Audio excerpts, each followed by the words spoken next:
Hello and welcome to this episode of Kennedy Saves the World. As I wrote in the Daily Mail, and it posted yesterday, dailymail.com. On X, it's Daily Mail US or just at Daily Mail. Harry is here to stay, and I know we're all having a hard time adjusting with this because we were very hopeful in this Tom Homan as border czar, aggressive ICE era that the biggest ne'er-do-wells in the country would be sent packing. And the reason why there was some concern about Prince Harry, Prince Gingerballs, tell me everything, is he might have lied on his visa application, which is a no-no. And in Germany, it's a 9-9. In France, it's a no. But he may have.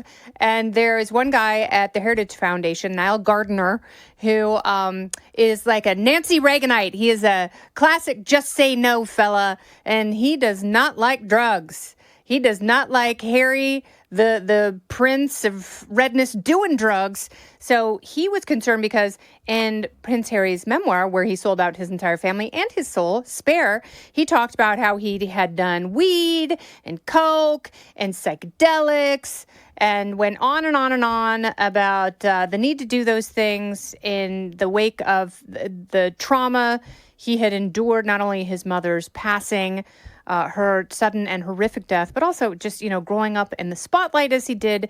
And I will grant him that because, I'm sure there's a lot there to process. And when you are in a family, as he has claimed, where it's very difficult to talk about your feelings, he went and found other ways of extricating himself from depression and anxiety, and a lot of people turn to that and self-medicate. It worked out for him for a while until he met that harpy shrew of a wife of his who convinced him that driving this most personal wedge in between him and his family was a great idea. So he wrote about everything in his book, and he wrote about, his recreational drug use and his internal journey with psychedelics, which I've talked about many times on the show, and especially when it's guided by a therapist, it can be very profoundly healing. So I didn't have a problem with any of those things. I've never done cocaine. I've never done psychedelics, although I'm very curious about the therapeutic effects, and I'm allergic to weed. But I don't condemn those things because I personally haven't done them or can't. And Niall Gardner at the Heritage Foundation has a big issue with that because, maybe he has an issue with Harry's substance abuse. I don't really care. It doesn't affect me. I think he's more annoying than anything. And because I work at the Daily Mail, there are a lot of stories about Prince Gingerballs that we can't look away from. But if he did lie on the visa application, that is a big deal. So the Heritage Foundation filed a FOIA request with Homeland Security to try and get some of the details of this application. And, finally some jackhole named Jared Pantera, that's not his real name, but I can't remember exactly what it is, but it doesn't matter because he's a pencil pusher and he's the guy in charge. He's going, I don't want to fulfill this FOIA request. He released like 6 pages of nothing and a bunch of heavily, totally redacted things, and said that he couldn't release Harry's visa immigration application because it would subject him to harassment from the press and fans and blah, blah, blah. So that means that Harry is protected, that he is privileged, and maybe there is information on there that he lied about, and people can't get up in arms about Hunter Biden and then give Prince Harry a pass. Don't go anywhere. More Kennedy Saves the World right after this. Hunter Biden lied on a firearms application and said that he was mentally stable and had not been ingesting any substances. And that was at a stage in his life where he was very crack happy. And he was charged that and ultimately pardoned by his dear old dad. Thanks, Joe. Go back to sleep forever. So Prince Harry doesn't get a pass. If you lied, you lied.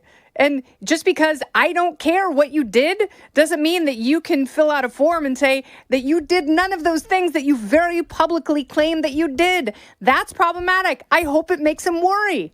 This is a guy who made fun of us for having a Bill of Rights. And and protected free speech in this country. And remember he did that interview and he was like, you have a First Amendment that you can pretty much say anything.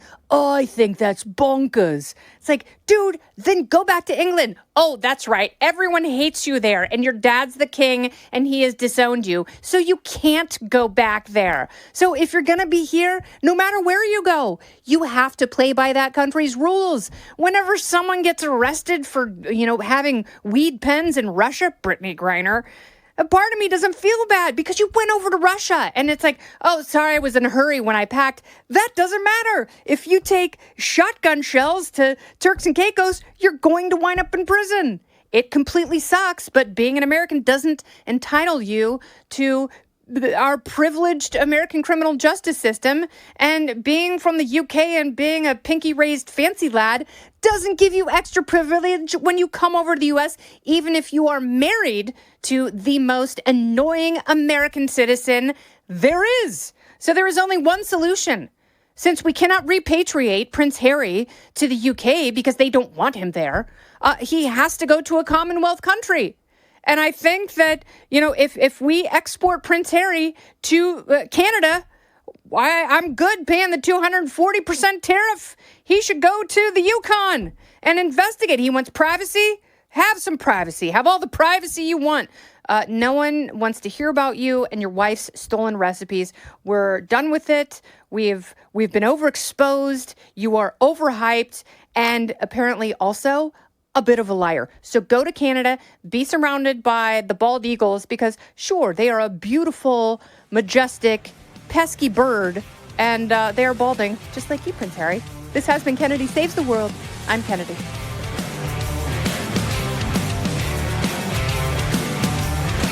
Listen ad-free with the Fox News Podcast Plus subscription on Apple Podcasts, and Amazon Prime members can listen to this show ad-free on the Amazon Music app. Oh, go ahead and leave me a review while you're there. I'd love to hear what you have to say. You've been listening to Kennedy Saves the World on the Fox News Podcast Network.